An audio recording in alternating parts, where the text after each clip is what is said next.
संदेश है साथ साथ रहने की, जो इस समझौते के जरिए सामने आ रही है। और कम से कम आरजेडी के साथ बिहार में, यहां पर समाजवादी पार्टी के साथ कांग्रेस का गठबंधन हो गया है। अगर बीते 2 लोकसभा चुनाव के परिणाम को देखें तो जब जब यूपी में त्रिकोणीय मुकाबला हुआ तब तब बीजेपी को बंपर जीत मिली है, लेकिन जब गठबंधन एक साथ लड़ा तो बीजेपी को नुकसान हुआ। आपको आंकड़ों के जरिए जरा समझाते हैं। 2014 लोकसभा चुनाव में त्रिकोणीय मुकाबला हुआ। बीजेपी ने 80 में से 71 सीटें जीती, जबकि समाजवादी पार्टी को 5, कांग्रेस को 2 सीटों पर जीत मिली। बीएसपी का खाता तक नहीं खुला था 2014 में, ये देखिए। लेकिन उसके बाद 2019 में आई तो समाजवादी पार्टी और बीएसपी ने मिलकर चुनाव लड़ा। बीजेपी की सीटों का ग्राफ 71 से सीधा 62 पर पहुंच गया, और वहीं गठबंधन जो कि एसपी और बीएसपी का था, उसे मिल गई 15 सीटें, जिसमें अखिलेश यादव की पार्टी समाजवादी पार्टी तो 5 सीटों पर ही रही, लेकिन बड़ा फायदा बीएसपी को हुआ और कांग्रेस को भी 1 सीट मिली। तो 9 सीटों का नुकसान एक तरह से बीजेपी को हो गया जब इस तरह से ये मुकाबला में गठबंधन एसपी और बीएसपी का एक साथ हुआ था। विपक्ष को 10 सीटों का उस वक्त फायदा हुआ था। बहुत लोगों के मन में सवाल है कि गठबंधन से क्या होगा, तो इसका जवाब है विपक्ष के वोटों में बंटवारा नहीं होगा जैसे त्रिकोणीय मुकाबले में होता है, लेकिन बीएसपी भी मैदान में है। अगर 2019 के नतीजों पर सीएसडीएस पोल सर्वे को देखें तो कांग्रेस के खाते में 1 सीट आई, लेकिन 14% मुसलमानों ने कांग्रेस को वोट दिया। वहीं गठबंधन यानी समाजवादी पार्टी और बीएसपी को 73% मुसलमानों ने वोट दिया। अब कांग्रेस और समाजवादी पार्टी के एक साथ लड़ने से मुस्लिम वोटर्स के बिखराव को रोका जा सकता है। मतलब मुस्लिम वोट इंटैक्ट रहेगा, एक साथ रहेगा, यानी गठबंधन को कई सीटों पर फायदा मिलेगा।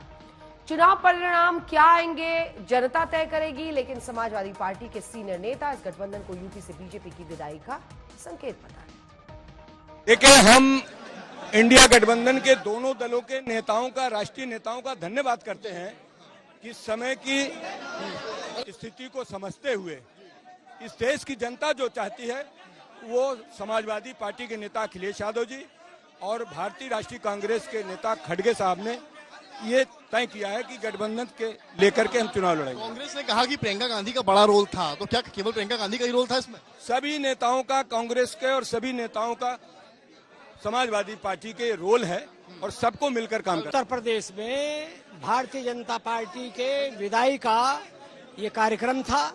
कांग्रेस पार्टी और समाजवादी पार्टी मिलकर के चुनाव लड़ेंगे।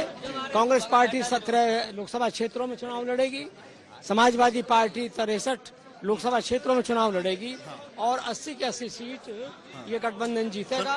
भारतीय जनता पार्टी सत्ता के बाहर जाएगी। कांग्रेस ने कहा कि प्रियंका गांधी का बड़ा रोल रहा इंडिया गठबंधन में, क्या केवल प्रियंका गांधी का ही रोल रहा है? सबका रहा, और हमारे पार्टी के राष्ट्रीय अध्यक्ष अखिलेश यादव जी और खड़गे साहब, प्रियंका जी, राहुल जी, सबका रोल रहा। अखिलेश जी ने क्या फोन पर बातचीत कल प्रियंका गांधी जी से हुई इस बारे में? हाँ, वो तो बहुत बताएंगे। और जो बनारस की सीट है सपा ने मतलब उससे नाम वापस लेना तय है। हाँ, बिल्कुल बिल्कुल। संदेश देना चाहेंगे बीजेपी के लिए? नहीं, भारतीय जनता पार्टी सत्ता के बाहर जाने वाली है। उन्होंने बहुत अन्याय किया, 10 साल में सत्ता में रह करके वादा खिलाफी की, ये जनता के साथ धोखा है। लोकतंत्र को उन्होंने खतरे में। तो बीते दिन जब वो लिस्ट आई थी 5 सीटों की समाजवादी पार्टी की तरफ से और बनारस की सीट में घोषित कर दिया अपने कैंडिडेट को, सुरेंद्र पटेल को समाजवादी पार्टी ने, वही शायद संकेत माना गया और फिर 17 पे ही कांग्रेस पार्टी मान गई और वो बनारस की सीट भी अब कांग्रेस के हिस्से में जा रही है। समाजवादी पार्टी को लगता है कि अब की बार इंडिया गठबंधन उत्तर प्रदेश में बीजेपी को हरा देगा। लेकिन 2017 में अखिलेश और राहुल की जोड़ी का रिजल्ट क्या था, अब आपको ये बताते हैं। 2017 विधानसभा चुनाव में कांग्रेस और समाजवादी पार्टी मिलकर चुनाव लड़े, लेकिन अखिलेश यादव कुर्सी नहीं बचा सके। बीजेपी ने 312 सीटें जीती, जबकि कांग्रेस और समाजवादी पार्टी ने मिलकर भी 54 सीटें जीती, यानी गठबंधन का चुनावी फायदा हुआ नहीं। मतलब विधानसभा चुनाव में राहुल और अखिलेश की जोड़ी मोदी को रोकने में नाकाम रही। इंडिया गठबंधन से जुड़ी एक खबर एनडीए के नजरिए से आ रही है, वो अब आपको बता देते हैं, क्योंकि राजभर को लेकर यह खबर आ रही है जो बताया जा रहा है। दूसरी तरफ आपने इंडिया गठबंधन में जो सीट शेयरिंग का पूरा मुद्दा, और ये जोड़ी पहले भी एक साथ आई थी, वो तो देख ही ली है। आइए आपको सुनाते हैं क्या कह रहे हैं राजभर साहब। देखिए, वो मिल के लड़ा, चाहे खींचतान करके अलग लड़ा, कोई लड़ाई का मतलब नहीं है।